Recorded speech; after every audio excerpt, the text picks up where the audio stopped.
ในปัจจุบันข้าพเจ้าจะบอกท่านเกี่ยวกับวิธีการลงทะเบียนใน1เคมได้อย่างง่ายดายและไวจากอุปกรณ์ใดหนึ่งเพื่อให้ได้รับผลกำไรใหญ่โดยการพนันกีฬา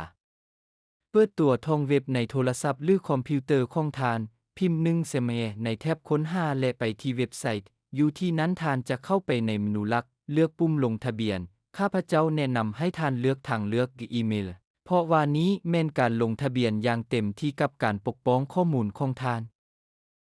ในที่นี้ท่านเลือกประเทศสกุลเงินภาคพื้นใส่ที่อยู่อีเมลของท่านชื่อนามสกุลและเบอร์โทรศัพท์สำหรับการปกป้องสร้างรหัสผ่านที่เข้มแข็งและใส่รหัสโปรโมชั่นJ25ซึ่งให้200%ให้กับเงินฝากของท่านและกดปุ่มลงทะเบียนค่อยจะออกรหัสโปรโมชั่นให้กับเจ้าในคำเห็นข้างลุ่มนี้วิดีโอ